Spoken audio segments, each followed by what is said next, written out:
गौसपुर लगु जमाल करमपुर थाणे जे अदगोठ शरीफ बाजकाणी में चौपाए माल की बेल तां मुबैना तौर पंहिंजे सौटनि हथां लठियूं लॻण करे क़तल थियल असलम उर्फ दंगल बाजकाणी जो करमपुर सरकारी अस्पताल में ॿीहर पोस्टमार्टम कयो वियो। पोस्टमार्टम में ॿुधायो वियो आहे त कंध में लठियूं लॻण सबबि ॻोठाणे जो मौत वाक़िआ थियो आहे। मक़तूल जो लाश घर पहुचण ते कोराम मची वियो। ॻोठाणे असलम उर्फ दंगल बाजकाणी जे क़त्ल वाक़े जो केस दाख़िल न थी सघियो। तंगवानी में जेयूआई ज़िले कश्मीर कंदकोट की क़यादत तरफां 18 दिसंबर ते SSP ऑफिस कंदकोट के साम्हूं एहतजाज के हवाले से तंगवानी मदरसा दारुल कुरान मौलाना मोहम्मद सलाम मलिक की सदारत में इजलास थी गुज़रियो, जैमें जेयूआई ज़िले कश्मीर कंदकोट के अमीर मौलाना शमसुद्दीन बेरी, नाज़िम अमूमी मौलाना जमालुद्दीन ओगाई, मौलाना कारी किफ़ायतुल्लाह खोसो, मौलाना अब्दुल अज़ीज़ बखरानी, मौलाना असदुल्ला भयो और तंगवानी के सभी UC अमीरन जनरल सेक्रेटरीज़ शिरकत कई।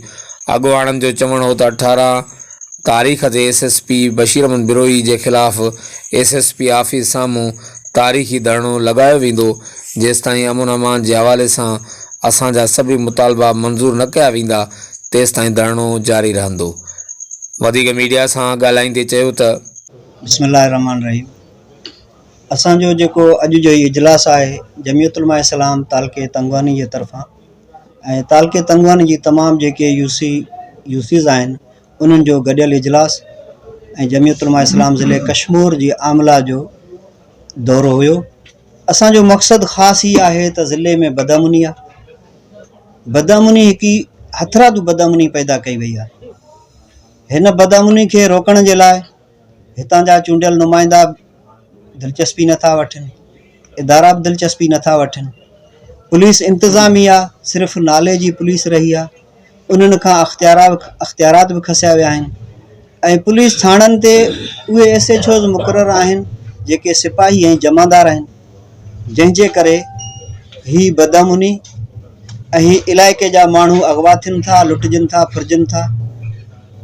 असांजो ही इजलास ख़ासि इन लाइ आहे जो असां 18 तारीख़ ते SSP ऑफिस जे अॻियां धरणे जो ऐलान किया है ऐं असां पंहिंजे टिनी तालकनि जो दौरो करे तमाम जमियत उलमा इस्लाम के कारकुननि खे गॾु करण जे लाइ ही इजलास रखियोसीं ऐं इंशाअल्लाह जमियत उलमा इस्लाम हमेशा अवाम जो साथ ॾिनो आहे ऐं साथ ॾींदी रहंदी। ऐं जमियत उलमा इस्लाम पूरी पाकिस्तान लेवल ते उहा जमात आहे जेका पूरी दुनिया उन में नज़र रखियूं बीठी है त ही जमियत उलमा इस्लाम मुल्क की बका के लाइ जंग विड़े थी, अवाम की बका लाइ जंग विड़े थी, मस्जिदन मदरसन की बका लाइ जंग विड़े थी। सो असां जमियत उलमा इस्लाम के मथा पूरी दुनिया की नज़र है तो हिननि खे कहिड़े नमूने कमज़ोर कयूं। कॾहिं मदरसन के टारगेट कयो वञे थो, कॾहिं मस्जिदन के टारगेट कयो वञे थो। हाणे अची करे असां अवाम में हिकिड़ी बदअमनी हथ जी ॾेई करे असांखे पंहिंजे ज़िले में रहण जे लाइ मजबूर करे घर ताईं महदूद करण लाइ ऐं रोज़गार खसण जे लाइ उन्हनि कयो वियो आहे त जीअं असां चाहियूं ईअं थिए। सो जमियत उलमा इस्लाम ईअं करणु ॾींदी ऐं जमियत उलमा इस्लाम हिन अवाम सां गॾु आहे। भरपूर नमूने सां असांजी तारीख़ थींदी, जेतिरे ताईं अमन अमान बहाल न थींदो इंशाअल्लाह असां पंहिंजी तारीख़ अञा अॻिते वधाईंदा वेंदासीं। पर असांजो उनवान असांजो नारो इहो आहे त कश्मीर ज़िले मां बशीर अहमद बिरोही ऐं विंग कमांडर कर्नल के हटायो, कश्मीर ज़िले जो अमन बचायो, इहो असांजो नारो आहे।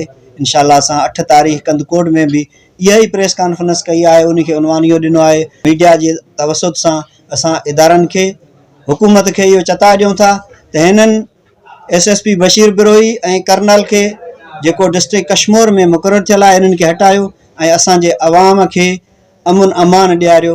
इन नारे सां असां अॼु हिते गॾु थिया आहियूं।